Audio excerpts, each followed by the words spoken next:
noite, pessoal. Essa noite nós vamos falar sobre os 10 mandamentos da boa administração, segundo Martinovich, professor do Sebrae. Tá? Esses 10 mandamentos estão linkados com nossa gestão de suprimentos dentro da administração de materiais. Ou seja, nós vamos abordar 10 itens sobre a importância de administrar recursos materiais na organização. Boa noite, pessoal, tudo bem? Boa noite. Para lembrarmos, nós vamos falar sobre gestão de suprimentos, dar uma continuidade em nossas aulas, né? Só para lembrar que dentro de gestão de suprimentos nós vamos trabalhar alguns tópicos, administração de materiais, compras e logística. Tá? Hoje, o tópico será os 10 mandamentos da boa administração de administração de materiais. Lembrando que eu pedi para vocês fazerem uma pesquisa do Marcelo Martinovich, que fala muito sobre os 10 mandamentos pelo Sebrae. Tá? No nosso livro do João José Viana, cita exatamente esses 10 mandamentos da boa administração dentro de materiais. Quero ressaltar e lembrar a vocês o que significa administrar materiais. Lembram que administrar tem tudo a ver com planejamento, direção, execução e controle, certo? E materiais são tudo que está constituído ou é constituinte da empresa, ou seja, que está dentro dos registros contábeis da empresa. Tudo que entra na empresa tem que entrar através de uma nota e é registrado, ou seja, nada pode entrar sem nota. Então tudo é contabilizado e passa a ser ativo da empresa, negócio da empresa, ok? Bom, para relembrar os 10 mandamentos da boa administração, provavelmente vocês pesquisaram e deram uma pequena lida, tá? Por que falar dos 10 mandamentos da boa administração em materiais? Na realidade, é só para a gente poder avaliar a importância que administrar materiais tem dentro de uma organização e, quiçá, dentro da gestão de suprimentos.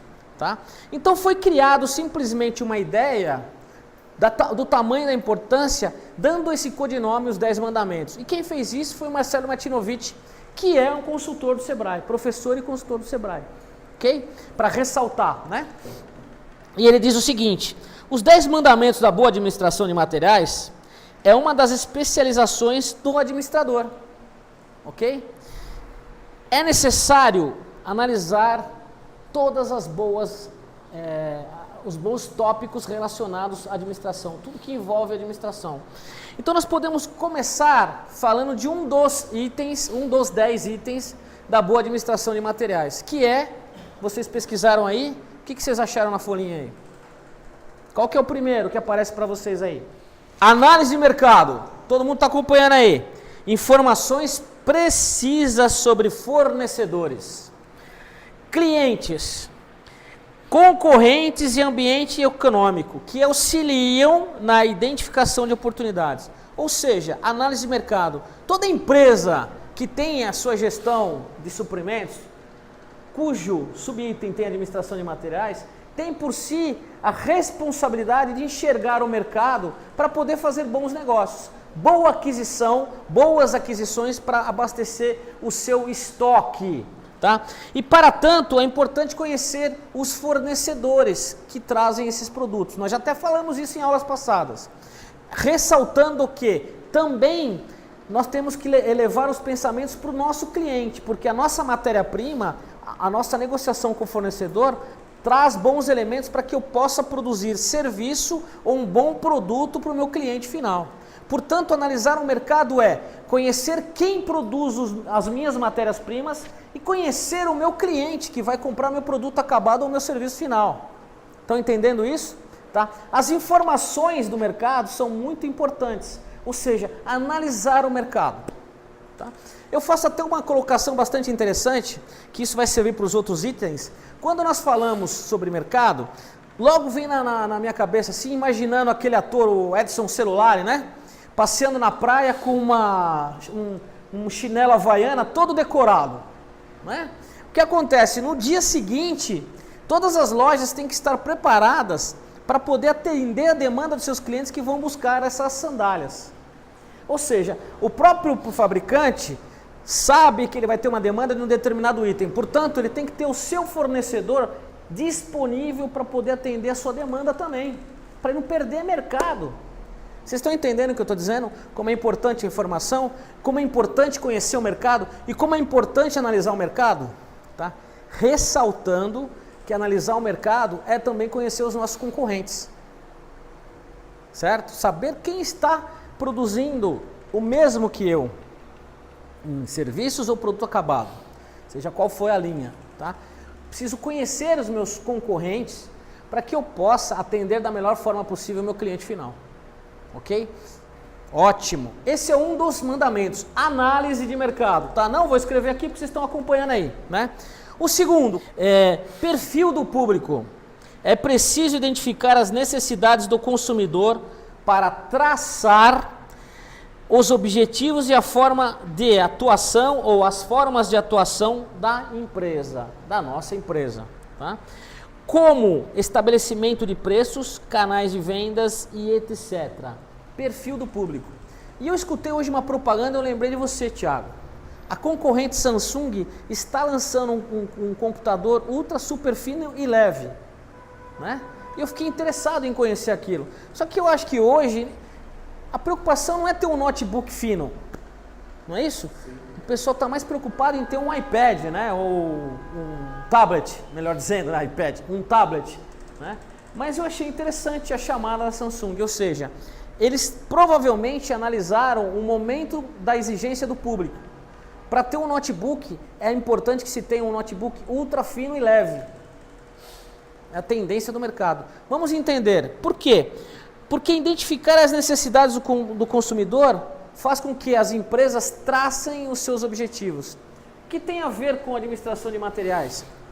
Dentro da gestão de suprimentos, que está alinhado com toda a estrutura da organização, tá? Por isso que nós falamos logística, ou seja, que abrange todo o canal de atendimento da cadeia tradicional de uma empresa, desde a entrada da matéria-prima, desde a chegada da matéria-prima, até o final, que é produzir um produto ou serviço e atender o cliente. Toda essa cadeia de logística tradicional está inerente, tá? Gestão de suprimentos. Portanto, conhecer o perfil do público faz parte do negócio da empresa. Para eu poder conhecer o perfil do público, é a mesma coisa para eu abastecer meu estoque de matéria-prima. Ou para eu desenhar um novo fornecedor de uma determinada matéria-prima para um novo negócio. Então, repetindo, tá? Identificar as necessidades do consumidor para eu poder formular a minha forma de atuação, tá? E, muito importante isso, tá? O público exige preço, exige qualidade. O que mais ele exige? Aqui, ó, ele precisa ter facilidade para encontrar o seu produto. Isso é um aparato. Pô, professor, isso tem a ver com a gestão de suprimentos? Tem sim. O perfil da administração é conhecer esses 10 tópicos inerentes a toda a organização, que também é pertinente à gestão de suprimentos. Ou seja, eu preciso colocar o meu produto final, que advém de uma montagem através de matérias-primas de fornecedores ou do meu estoque, tá? Canais de vendas para que esses clientes consigam comprar ou acessar. Hoje, qual é o maior canal de venda que existe? Internet, tá? Ou seja, o e-commerce é muito forte, já desde Juraci Parente, e nós estamos evoluindo para um novo patamar de vendas pela internet, um outro processo de e-commerce, que nós vamos citar mais para frente, ok? O que mais? Os preços, né? Como eu já disse, é muito importante entender na concorrência que nós precisamos praticar preços que os nossos clientes consigam bancar. Não é? Ok? Terceiro item, dentro da boa administração de materiais, os 10 mandamentos. Compras e estoques. Compras e estoques. Quem vai ler para mim aí? É o ponto fundamental da gestão operacional da empresa. É preciso saber quando comprar e qual o estoque mínimo para evitar falta de capital de giro. Muito bom. Obrigado. Dentro de compras e estoques, nós precisamos entender algumas coisas, tá? Eu vou fazer um desenho aqui para vocês. Lembra que eu falei que tudo que é material, tá? Tudo que é matéria-prima, tudo que é material, entra na empresa para ser registrado, contabilizado, né? Portanto, ele entra através de notas fiscais. Essas notas fiscais têm um valor, têm um preço, têm um peso, tá? E vai para o sistema. Tá? Com essa nota fiscal, eu consigo formatar o meu preço final.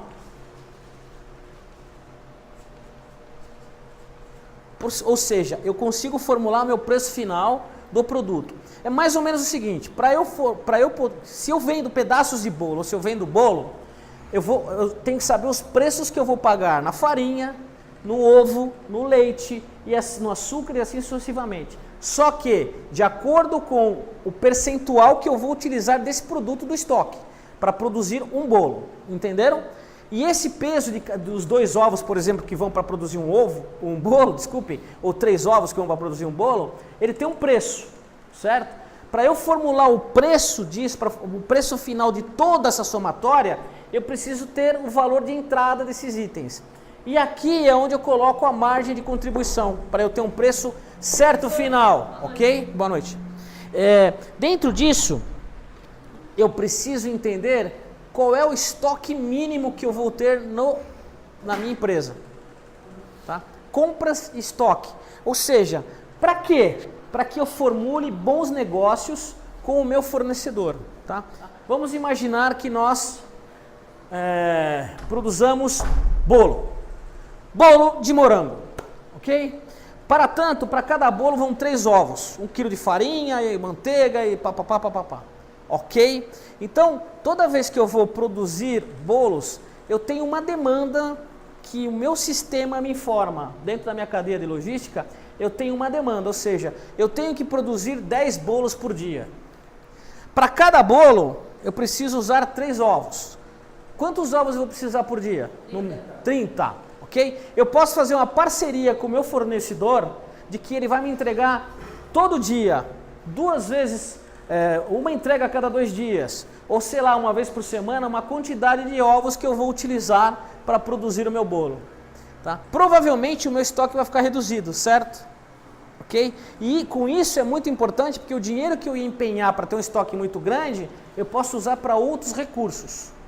Tá? Então, além de tudo, a minha administração de estoque, o meu espaço de estoque, vai ser diminuto. Portanto, o meu custo de administrar o espaço do estoque, ele é menor. Por quê? Toda vez que eu estoco produtos, toda vez que eu armazeno produtos, eu tenho que ter uma área específica preparada para armazenar esses produtos. Preciso ter um sistema de segurança, eu preciso ter pessoas preparadas para assegurar o estoque. Preciso ter uma pessoa preparada para administrar o meu estoque. Iluminação, seguro predial, aluguel do espaço. Tá? Custa muito, isso vai para cima do custo na formação de preço final do meu produto, do meu bolo. Então, compras de estoque tem que estar muito equilibrado. Diminuir o máximo possível do meu estoque e negociar o melhor possível com o meu fornecedor. Como eu faço isso? Já falei para vocês lá atrás, fornecedores previamente credenciados. Tá? Como é que eu faço a formação de preço? Conhecendo o mercado como só, escolher os melhores fornecedores daquele ano, daquele momento, para que sejam parceiros meus. Garantindo a ele que eu vou comprar durante um período e garantindo que eles vão me entregar sempre que eu precisar, ao preço que foi acordado. Até que venha, por sinal, uma alteração econômica que a gente revê os processos. Tudo bem? Alguma dúvida? Estou falando rápido, né? Vou tentar falar um pouquinho mais devagar. Qual é o outro item? Qual é o 4º item dentro dos 10 mandamentos da boa administração? Custos e formação de preço. Quem vai ler para mim? Faça favor. Pela análise dos custos, determina-se o preço ideal de venda do produto, o qual deve ser comparado com o mercado para avaliar a viabilidade do sucesso. Muito bom. Vou ler novamente para poder todo mundo escutar, tá? Custo e formação de preço. Pela análise dos custos, determina-se o preço ideal de venda do produto, o qual deve ser comparado com o mercado para avaliar a viabilidade do sucesso. Tá? Vou tentar explicar para vocês da melhor forma possível. Meu livro está se decompondo. Eu dei um briefing para vocês aqui. Quando eu falei de compras de estoque, eu já dei uma introdução. Tá? Toda vez que eu compro matéria-prima, que eu gero informações ou armazeno informações para o meu sistema, eu também vou calcular quanto eu vou gastar na formação do meu produto, certo? Do meu produto como um todo. Eu vou tentar desenhar para vocês da melhor forma possível aqui. Meu desenho, eu não sei desenhar muito bem, mas eu vou tentar fazer da melhor forma possível, tá? Isso aqui é um bolo. Tá um bolo aqui, ok? O que vai no bolo? Farinha, eu já falei isso, tal. Isso. Então, para produzir esse bolo, eu tenho quantidades de ovos, de leite e tudo mais, certo? Esse bolo tem um preço, tá? Ou seja, tudo que entrou de nota fiscal das minhas matérias-primas, eu jogo aqui com o percentual da quantidade que eu usei, somo margem de contribuição e aí eu tenho o preço final, certo? Neste preço final, com a margem que eu coloquei, né, eu vou comparar com o mercado. Quem vende, os meus concorrentes, quem vende esses bolos, né, a esse preço ou o preço diferente. Se o meu preço estiver na média de mercado, eu vou nadar tranquilamente nesse mar de tubarões. Tá? Agora, se o meu preço final está muito acima do mercado, eu vou sofrer para vender meu produto, mesmo que o meu tenha muita qualidade. Concorda ou não? Sim. Portanto, eu tenho que rever todas as minhas entradas, novos acordos com o fornecedor, nova formulação para elaborar o produto, simplificar, diminuir custo da melhor forma possível, mão de obra, matéria-prima, custo operacional, ou seja, gasto geral de fabricação, tudo que envolve a fabricação do bolo, iluminação, tá? Equipamento, depreciação de equipamento, tudo, para gerar um preço final competitivo. Então, custo e formação de preço é muito importante para a empresa. Ele precisa saber, a empresa precisa saber sempre o que ela está pagando de matéria-prima para poder calcular o preço do produto, para calcular a produção do produto e o seu preço final. Isso é muito relevante para a sobrevivência de uma empresa. Tudo bem? Alguma dúvida aí?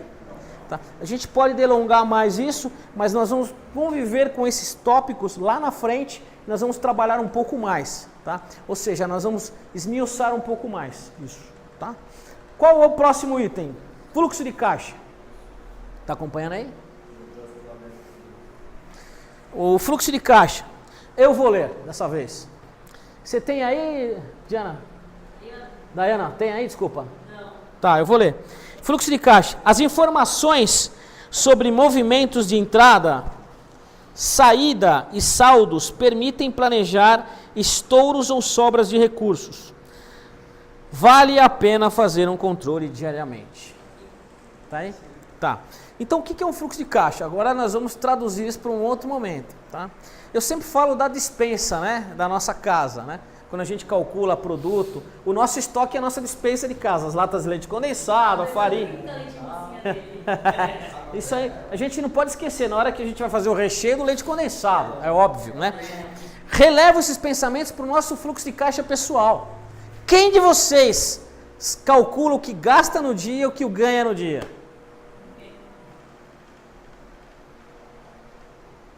Alguém? Hã? Eu calculo só no final de semana. Só no final de semana já é um grande ganho.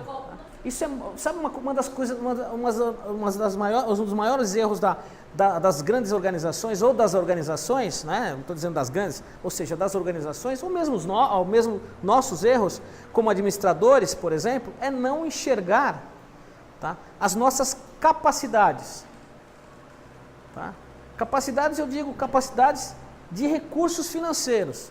Lembra que eu contei a historinha quando nós falamos sobre organizar estoque, né? Que quando nós vamos passear em algum lugar romântico com a namorada, Campos do Jordão, ela vê um vestidinho lá, ela fala assim, eu preciso comprar esse vestido. Mas para quê? Para que você vai comprar? Você já tem um parecido. Pô, eu sei, eu quero. Nós, as empresas, não podem ter isso. O fluxo de caixa tem que ser muito bem desenhado. Ela precisa saber o que está entrando e o que está saindo. Tá? Para que se mantenha equilíbrio e que se administre da melhor forma possível. Fechou? Nós vamos trabalhar isso lá na frente com mais calma. Tá? 6. Ponto de equilíbrio. Agora eu preciso que alguém leia para mim.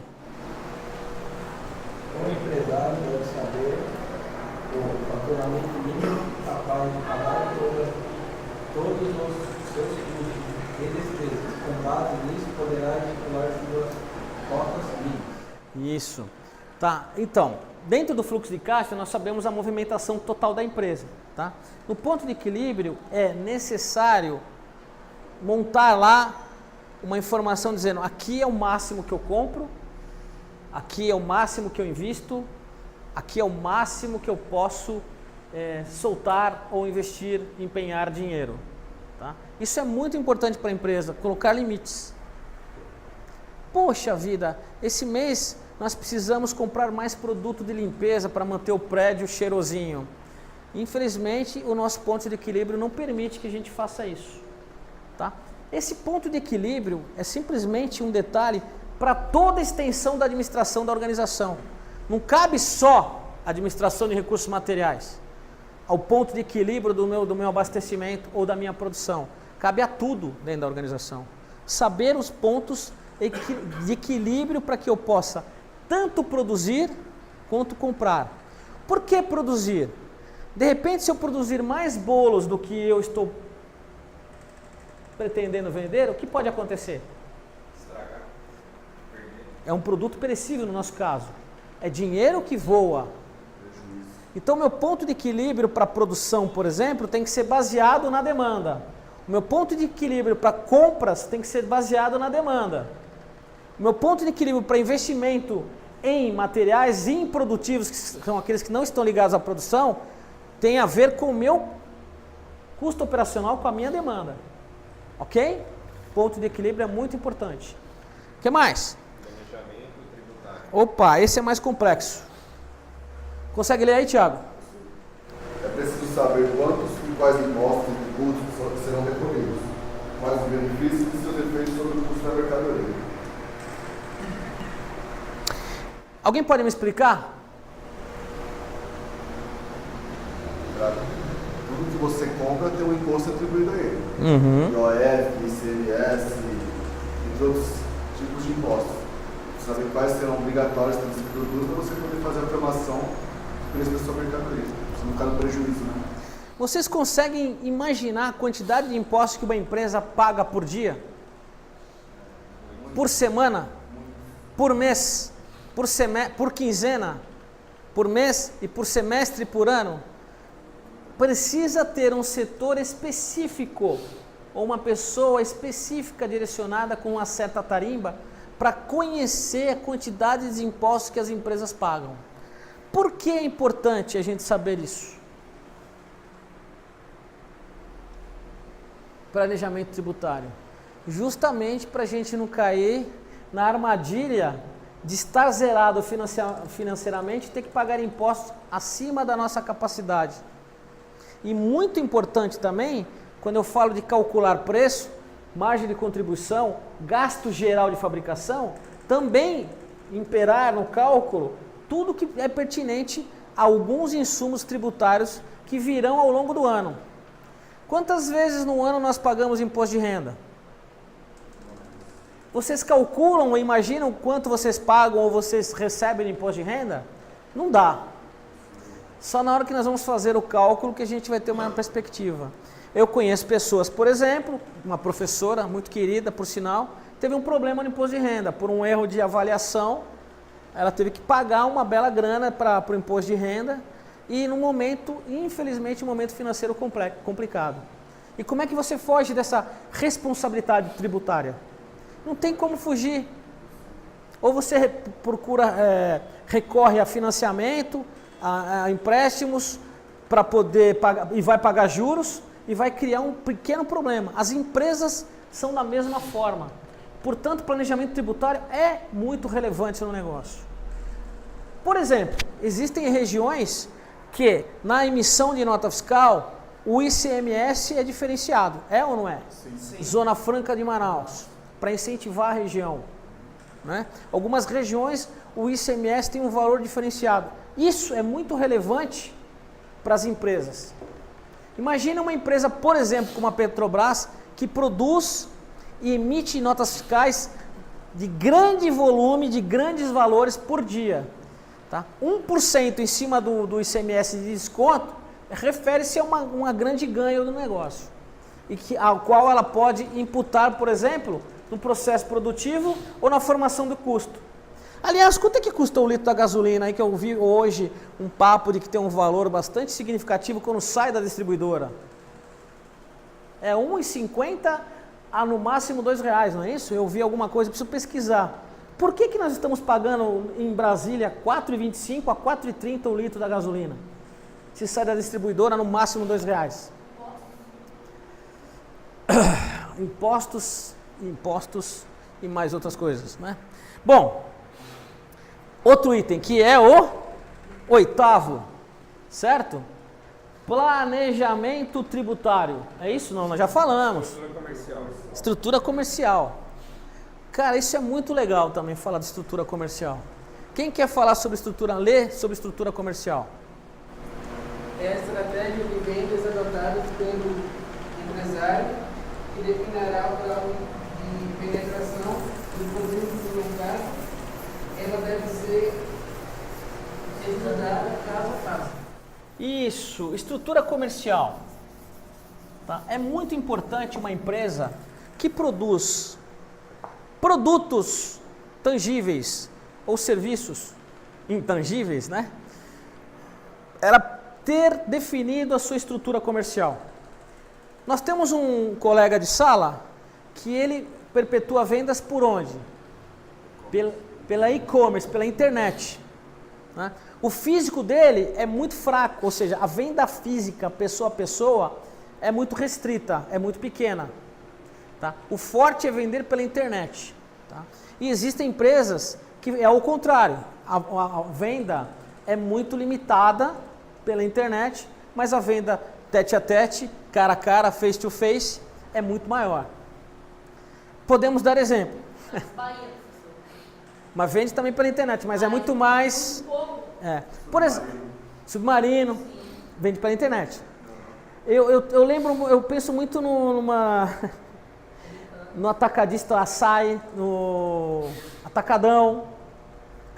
Também o rapaz lá que tem, como é que chama? Granja, né?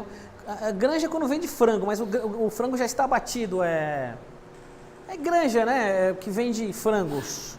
É um tipo de avícola, isso, obrigado. Que tem uma avícola, ainda existe, perpetua uma avícola próxima da minha casa, né?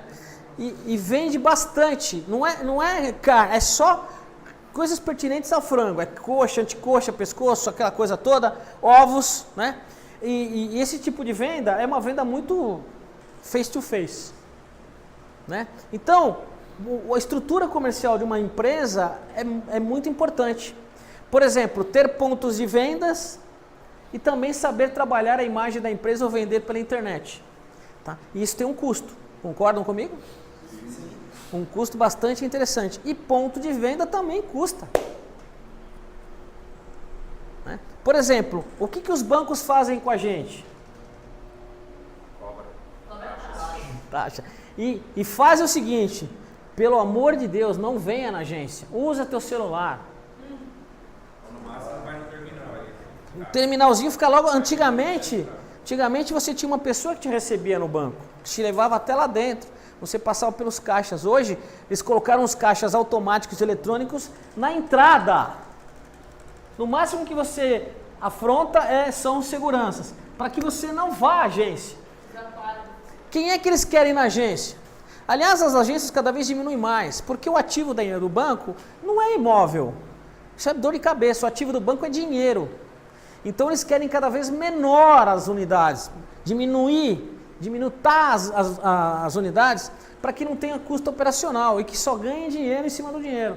Eles têm sim umas unidades interessantes, que é Van Gogh, Premier, Premium, aquelas coisas todas, Personalité, que são lojas diferentes, ou seja, agências diferenciadas e robustas, né, em lugares estratégicos, para receber aqueles que realmente têm mais de 3 milhões, que é o nosso caso.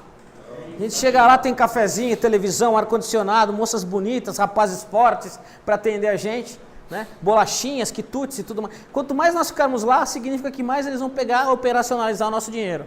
Mas aqueles que são o proletário, né? A outra classe, que não é a nossa aqui, esses caras eles não querem ir no banco de jeito nenhum, só querem que opere pelo celular ou no máximo no caixa eletrônico, porque senão dá despesa para eles. Porque os volumes, os giros são pequenos. A estrutura comercial da empresa define muito os seus ganhos, os seus retornos. Por isso que eu digo como é muito importante nós tratarmos os 10 mandamentos que eu acabei de pagar, da boa administração, conforme as ideias de Martinovich do Sebrae. Nós temos mais 2 itens para trabalhar. Vai lá, vai lá. Política de recursos humanos. Mesmo as pequenas empresas devem ter divisão das atividades, mas são necessários mecanismos de motivação dos funcionários. Muito bom. Vou ler novamente, tá? Obrigado.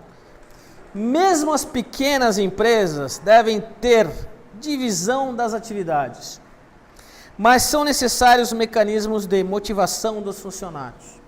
O que temos que dizer isso? Na realidade, existe uma outra regra que diz o seguinte, inclusive isso em produção se fala muito, as diferenças, as divergências de administrar pequenas organizações e grandes organizações. As pequenas organizações você tem que defender, lançar, atacar e fazer o gol. Né? Grandes empresas tem um cara que defende, tem um cara que ataca, tem um cara que lança, tem um cara que cabeceia e tem um cara que faz gol. Tá? Ou seja, a pequena empresa você tem que fazer tudo, ok? Mas saber administrar esse tudo.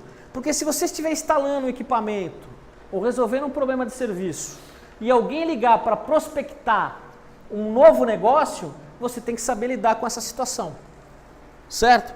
Então, a política de recursos humanos é preparar os seus profissionais, de certa forma, para que esses possam resolver problemas para as empresas. E uma coisa muito importante na política de recursos humanos, que é o que perpetua hoje, que é, na realidade, atrair os seus colaboradores, os seus profissionais, os seus funcionários internos e prepará-los para o futuro. Tá? Ou seja, dá possibilidades para que ele seja moldado, lapidado como um diamante, para que depois ele valha muito para a própria empresa e para o mercado. Tá? Isso não quer dizer que recursos humanos não tem tarimba, não tem quilate para poder buscar no mercado e dever buscar no mercado pessoas com tarimba para colaborar com a nossa estrutura. Certo? Então, recursos humanos, ou a política definida das empresas, a política de recursos humanos, é muito importante. Por exemplo, está definido lá que nossos colaboradores são realmente o nosso maior valor. Tá? Isso é valor da empresa. Às vezes a empresa define. Não é um produto, é os seus colaboradores. O nosso maior valor são os nossos colaboradores. Portanto, nós vamos investir nos colaboradores. Como é que a gente se sente como colaborador? Como é que se sente o funcionário como colaborador? Valorizado, motivado, e ele vai atrás. Né? Às vezes, por uma questão de mercado, ou por uma questão de propriedade, de desenvolvimento, nós precisamos buscar alguém lá fora. Mas buscar esse alguém lá fora para contribuir com a nossa estrutura não é fácil, porque tem que ser alguém que vai completar a equipe, que vai se somar, que vai se justapor à equipe. Né? É como um time de futebol. Seu time está indo bem, mas você precisa de mais uma pessoa, mais um atacante, porque só tem um. Tá? Se você for buscar uma estrela que ganha os tubos, pode ser que contamine o resto o pessoal vai ficar enciumado. Pô, o cara está chegando agora e ganha mais que todo mundo. Isso é coisa do homem. Então a política de recursos humanos é saber tratar toda a sua estrutura. Professor, o que tem a ver com gestão de suprimentos? Muito a ver. Administrar recursos materiais advém dos seus colaboradores. Fazer a coisa funcionar direitinho advém dos seus colaboradores. Cuidar da sua matéria-prima advém dos seus colaboradores. Produzir um bolo gostoso, salutar, com boa qualidade, advém da formulação e do entendimento dos seus colaboradores. Fechado? Muito bom. Nós temos o último item para tratar hoje dentro dos 10 mandamentos da boa administração, segundo Martinovich. Qual é? Opa! Esse nós vamos trabalhar bastante. O que é informática? A informatização é uma condição exigida pelo mercado para que a pequena empresa tenha agilidade e dinamismo. É preciso, porém, analisar com cuidado os sistemas disponíveis. muito importante analisar os sistemas disponíveis. Não estou aqui depreciando e nem julgando nada, mas a questão de 10 anos atrás, tive acesso a uma empresa que se preparou para modificar todos os seus sistemas com a plataforma do SAP. Tá? Esqueceu de um detalhe, preparar toda a estrutura, preparar os seus colaboradores para receber essa nova plataforma. Teve um atraso muito grande na implantação. Isso subjugou a sérios problemas de faturamento, de aquisição, de controle, de equilíbrio financeiro, inclusive. Por quê? Não era o momento ou não estava preparada para implantar o SAP, né, naquele determinado tempo. Okay? Mas toda empresa, toda estrutura que se preza hoje precisa estar sobre uma plataforma, uma operação, um sistema. Tá? No passado, nós tínhamos em todas as esquinas locadoras de vídeo. Inclusive era aqueles cassete, né? Não, é VHS, que a gente colocava no DVD, aqueles DVD das Philips, da Panasonic, que vinham do Paraguai, que a gente fazia lá uma coleta lá de pessoas para comprar, cada mês era um sorteado, né? E assistia o VHS, ok? Com a evolução do tempo, né, essas pequenas locadoras que tinham em todas as esquinas acabaram sumindo. Eu vou dar um salto bem gritante para que a gente possa enxergar que hoje, por exemplo, nós temos a Netflix. Né? Por exemplo, a Netflix chegou a Blockbuster e ofereceu a sua ideia. Olha, estamos buscando um parceiro que tenha potencial, que tenha dinheiro, porque nós queremos fazer uma parceria para poder vender, alugar filmes pela internet. Eu não sei qual foi a visão, na época, dos administradores da Blockbuster, mas provavelmente eles imaginaram, pô, é tão lenta as informações via internet, tão pesado que o filme não roda. Nós não queremos, nós vamos continuar na nossa plataforma de alugar DVD ou vender DVD. Tá? Hoje a Netflix tem um percentual gigantesco de assinantes. Aqui no Brasil nós temos mais de 1 milhão de assinantes Netflix. Isso significa um bom... E cadê a Blockbuster? Sumiu. Né? Ou seja, a tecnologia ela abraça tudo. Essas pequenas lojas que tinham antes de aluguel de vídeos, no começo era no papelzinho. Depois começaram a ter computador, né? Se informatizaram. Hoje as empresas, para sobreviver, elas precisam ter uma plataforma bastante importante dentro da sua estrutura para poder gerar bons resultados nos seus processos produtivos. Tá? Então, nós estamos falando de informática dentro da gestão de suprimentos para poder avaliar, cadastrar fornecedores, poder mensurar preços de produtos, comparar, poder gerar relatórios informativos, né? E poder fazer com que eu gere preços adequados. Ou seja, o sistema, a informática é muito importante para as organizações. Beleza, pessoal?